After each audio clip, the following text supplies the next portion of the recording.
दोस्तों स्वागत है आपके इस बहुत ही खास वीडियो में जिसमें हम आज आपको लाइफ प्रोसेस पढ़ाएंगे। लाइफ प्रोसेस क्लास 10th का 6th चैप्टर है एनसीईआरटी में। आप में से बहुत से लोगों ने उसे पढ़ लिया होगा, कहीं से भी पढ़ा हो। तो आज मैं आपको उसकी ऐसी ऐसी बारीक चीज़ें बताऊंगा जो आपको कहीं भी किसी ने नहीं बताई होंगी। तो लाइफ प्रोसेस एक बहुत ही आसान सा चैप्टर है, भले ही ये बहुत ही लेंथी चैप्टर है। मैं आपको एक चीज़ बता दूं, ये जितना आसान है उतना ही लेंथी चैप्टर है। यानी कि बायोलॉजी 10th क्लास की बायोलॉजी का काफी बड़ा हिस्सा केवल लाइफ प्रोसेस के अंदर ही आता है। ठीक, तो आज हम लाइफ प्रोसेस स्टार्ट करते हैं। तो चलिए हम स्टार्ट करते हैं लाइफ प्रोसेस। तो चैप्टर है हमारा लाइफ प्रोसेस।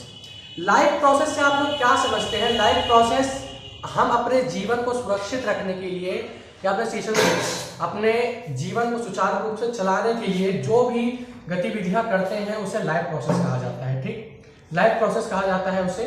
तो आइए हम स्टार्ट करते हैं। तो लाइफ प्रोसेस से हमारा मतलब है आप अपने जीवन को सुचारू रूप से चलाने के लिए जो भी प्रक्रियाएं करते हैं उसे लाइफ प्रोसेस कहा जाता है। लाइफ प्रोसेस में आपका सबसे पहले आता है ब्रीथिंग। सबसे पहले आपका आता है ब्रीथिंग, ठीक है, ब्रीथिंग। फिर आता है रेस्पिरेशन। रेस्पिरेशन के बाद आता है एक्सक्रीशन। अगर आप एक्सक्रीशन कर रहे हैं तो एक्सक्रीशन, माफ कीजिएगा, डाइजेशन। उसके बाद आता है डाइजेशन, ठीक, डाइजेशन। उसके बाद आता है एक्सक्रीशन, ठीक है। और भी बहुत सारी लाइफ प्रोसेसेस है जैसे कि रिप्रोडक्शन, ठीक, रिप्रोडक्शन। ये सारी लाइफ प्रोसेस के अंदर ही आती है। तो अगर आप इनमें से आप ये 4 टॉपिक कंपलसरी हैं, आप इन 4 के किए बिना आप जिंदा ही नहीं रह सकते। अगर आप जिंदा रह के बताएं तो जरूर मुझे कमेंट बॉक्स में लिख के जरूर बताइएगा कि अगर आप इन 4 चीजों के बिना जिंदा रह रहे हैं तो, ठीक है। आयुर्वेद के अनुसार हर एक इंसान को एक निश्चित आयु दी गई है, यानी निश्चित सांसें दी गई हैं।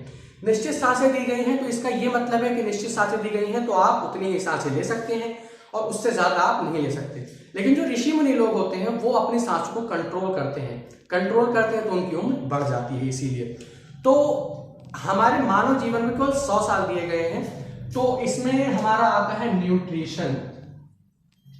मानव जीवन को चलाने के लिए न्यूट्रिशन बहुत ही जरूरी है, बहुत ही जरूरी। न्यूट्रिशन बहुत ही जरूरी है। तो आइए आज हम इस पर क्यों न्यूट्रिशन पे चर्चा करेंगे। न्यूट्रिशन, ठीक। हम डाइजेशन के लिए, क्योंकि डाइजेशन एक बहुत ही लेंथी टॉपिक है, उसके लिए हम एक अलग से वीडियो बनाएंगे डाइजेशन के ऊपर, लेकिन इस पे हम सिर्फ न्यूट्रिशन पे बात करेंगे। तो न्यूट्रिशन 2 प्रकार के होते हैं। सबसे पहले आप जानें न्यूट्रिशन क्या होता है। न्यूट्रिशन अपने शरीर को वेल बैलेंस्ड डाइट देना, अपने शरीर को वेल बैलेंस्ड डाइट देना ही न्यूट्रिशन कहलाता है, ठीक है। तो आपको अगर अपने बॉडी को वेल बैलेंस्ड डाइट देना है तो आपको उसमें भरपूर मात्रा में carbohydrate, fat, protein, vitamin, minerals सब कुछ होना चाहिए भरपूर मात्रा में। भरपूर मात्रा का ये मतलब नहीं कि आप भर के खाएं, यानी कि अपना पेट निकालें, जैसे कि आप लोगों ने ओबेसिटी में बहुत से लोगों को देखा होगा। आपको पेट नहीं निकालना। एक बैलेंस्ड डाइट को ही न्यूट्रिशन कहा जाता है। अपने शरीर को एक बैलेंस्ड डाइट देना ही न्यूट्रिशन कहलाता है, ठीक। अब न्यूट्रिशन 2 प्रकार के होते हैं। कितने? 2 प्रकार के, ऑटोट्रॉफिक न्यूट्रिशन और हेटेरोट्रॉफिक न्यूट्रिशन। ऑटोट्रॉफिक न्यूट्रिशन से आप पहले समझ गए होंगे, ऑटो का मतलब यानी खुद से। तो आप में से बहुत से लोगों का सवाल आ रहा होगा कि हमारी मम्मी तो खुद से खाना बनाती है तो हम तो ऑटोट्रॉफिक न्यूट्रिशन हो गए। लेकिन नहीं, आप लोग ऑटोट्रॉफिक न्यूट्रिशन नहीं है। क्या आप अन्न उगाते हैं? तो इस तरह से तो किसान को भी सोचना चाहिए कि मैं ऑटोट्रॉफिक मत अन्न उगाता हूं। नहीं, प्लांट्स के अलावा दूसरा ऐसा कोई भी क्रिएचर नहीं है इस पूरे यूनिवर्स में जो ऑटोट्रॉफिक न्यूट्रिशन करता हो। प्लांट्स के अलावा कुछ प्लांट्स भी नहीं करते, ऐसी बात नहीं है। एक्सेप्शन है, साइंस है तो एक्सेप्शन जरूर होगा, आप लोग जानते हैं, ठीक है। तो एक्सेप्शन है केवल प्लांट्स के अलावा, कुछ प्लांट्स को छोड़ के प्लांट्स के अलावा कोई भी ऐसा क्रिएचर नहीं है पूरे यूनिवर्स में जो अपना न्यूट्रिशन खुद करता हो, ठीक है। तो इसी को ऑटोट्रॉफिक न्यूट्रिशन कहा जाता है, जो अपना खाना स्वयं बनाए। खाना से आपको ये मतलब नहीं कि आप दाल चावल रोटी सब्जी खुद से बनाते हैं तो आप ऑटोट्रॉफिक न्यूट्रिशन हो गए, नहीं, ऐसा नहीं है। हेटेरोट्रॉफिक न्यूट्रिशन में हम लोग आते हैं, ठीक। ऑटोट्रॉफिक न्यूट्रिशन को प्लांट्स करते हैं। प्लांट ऑटोट्रॉफिक न्यूट्रिशन कैसे करते हैं आइए देखते हैं। उसकी एक प्रोसेस होती है कि आपने फोटोसिंथेसिस का नाम 3rd क्लास से सुना होगा। फोटोसिंथेसिस की है इक्वेशन होती है 6O2 plus 12H2O give rise to C6H12O6, ठीक। इसके साथ में 6H2O प्लस 6O2, ये हमारी है फोटोसिंथेसिस की वो है इक्वेशन। इसमें इसको क्या कहा जाता है, आप में से बहुत से बच्चे इसको जानते होंगे, इसे ग्लूकोज कहा जाता है। C6H12O6 इसे ग्लूकोज कहा जाता है, ठीक। इसको वाटर का वाटर, ये वाटर का फॉर्मूला है, ऑक्सीजन का आप लोग जानते होंगे ये सब सारी चीजें। प्लांट कार्बन डाइऑक्साइड, हाइड्रोजन या माफ कीजिएगा पानी के प्रेजेंस में क्लोरोफिल, ठीक है, क्लोरोफिल और सनलाइट के प्रेजेंस में अपना फोटोसिंथेसिस प्रोसेस करता है। अच्छा, आप में से बहुत से लोगों ने सुना होगा कि हम लोग जो अपना खाना लेते हैं वो लेते हैं शुगर के फॉर्म में, ठीक, शुगर के फॉर्म में। क्या आप में से कोई मुझे ये बता सकता है कि हम प्लांट्स किस फॉर्म में खाना लेते हैं? बता सकता है? अगर आप में से कोई बता सकता है तो कमेंट बॉक्स में जरूर लिखिएगा, ठीक।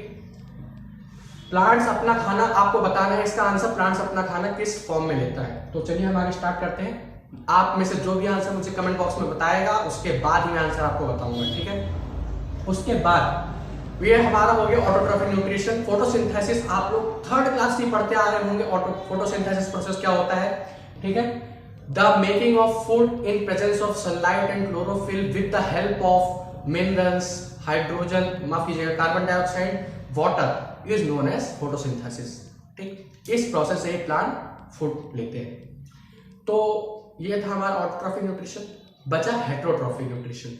हेटेरोट्रॉफिक न्यूट्रिशन में प्लांट्स को छोड़ के मैं आपको फिर से बता दूं कि कुछ जो एक्सेप्शंस के प्लांट्स रह गए थे वो हेटेरोट्रॉफिक न्यूट्रिशन में भी आते हैं।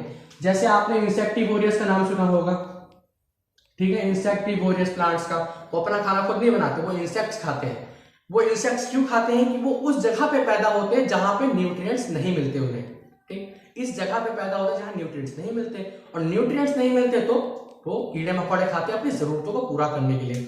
आपने सिम्बायोटिक रिलेशनशिप के बारे में जरूर पढ़ा होगा 8th क्लास में, आई होप, हाँ 8th क्लास में आपने जरूर पढ़ा होगा सिम्बायोटिक रिलेशनशिप, जो लीचेन और फंगी के बीच में होता है, ठीक है। लीचेन और फंगी के बीच में, लीचेन और फंगी यानी कि फंगी को आप लोग सभी लोग जानते होंगे, ब्रेड मोल्ड आपने जरूर देखा होगा। आपके बाथरूम में आसपास जहां पानी जमा होता है वहां पे भी आपने जरूर देखा होगा, ग्रीन कलर की होती है, वो लीचेन होती है, ठीक। इसी लीचेन से आपका लिटमस पेपर भी बनाया जाता है, ठीक। लिटमस पेपर आप में से बहुत से लोग अगर केमिस्ट्री पढ़ते हैं तो लिटमस पेपर जरूर जानते होंगे, ठीक है। लिटमस पेपर भी इसी लीचेन से बनाया जाता है। तो ये फंगी, लीचेन अपनी ग्रीन यानी कि क्लोरोफिल देता है, फंगी उसे मिनरल्स देता है, ये दोनों आपस में भोजन बना के फिर आपस में बांट लेते हैं। इसे कहते हैं सिम्बायोटिक रिलेशनशिप, ठीक। ये उसका एक एग्जांपल है, आपने 8th क्लास में जरूर पढ़ा होगा सिम्बायोटिक रिलेशनशिप के बारे में। तो हेटेरोट्रॉफिक न्यूट्रिशन में हम आते हैं, ह्यूमंस आते हैं, और जितने भी क्रीचर्स हैं सब हेटेरोट्रॉफिक न्यूट्रिशन में आते हैं, माफ कीजिएगा, ठीक है। इस तरीके से 2 प्रकार के न्यूट्रिशन आज हमने पढ़े हैं। आपको इससे रिलेटेड कोई भी सवाल हो, कोई भी शंका हो तो कमेंट बॉक्स में जरूर लिखिएगा। तो आज के वीडियो को हम यहीं पे एंड करते हैं। पढ़ते रहिए। All the very best.